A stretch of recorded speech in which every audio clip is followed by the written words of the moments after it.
Well over 3,000 people are known to have died in an earthquake that devastated southern Turkey and northern Syria, and that death toll will undoubtedly rise. The quake struck in the middle of the night, bringing down buildings, sending people into the winter cold. An aftershock almost as strong hit early in the afternoon, with more buildings coming down. So now, desperate searches, trying to find people buried beneath layers of rubble. Here in Winnipeg, members of the Turkish and Syrian communities are trying to contact loved ones in the earthquake zone to make sure they're okay. But as the CBC's Joanne Roberts reports, power outages are making communication tough. Merak etme güzelim, her şeyin bir çözümü var.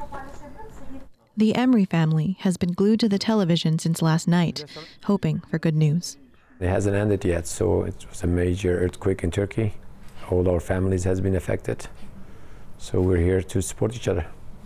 Well, it's very sad, so you want to try to be with your family members, with your relatives, but you cannot help. The death toll keeps climbing, more than 3,400 deaths across 10 Turkish provinces and northern Syria.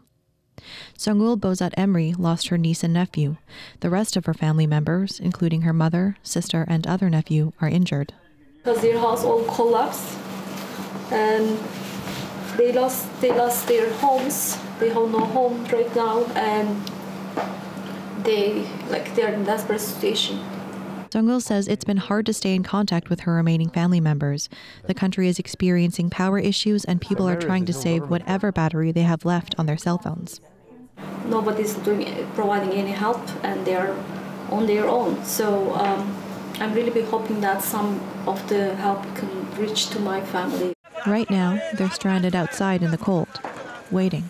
And they ask us to help him, but what we can do, we are here, and they there. Muhammed Koja is a Syrian refugee who also lived in Turkey.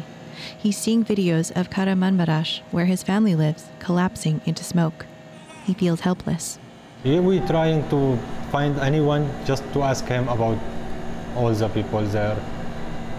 We're trying who has an internet or who has a charger in his phone now too, because no power there. Koja managed to check on his family. They're alive and waiting for help, but all he can do right now is send prayers. Well, we're watching, trying to hear good news, and hopefully we'll get some help. Both families are looking for ways to help. The Emres have already started to fundraise for their families who live closest to the disaster area. Joanne Roberts, CBC News, Winnipeg.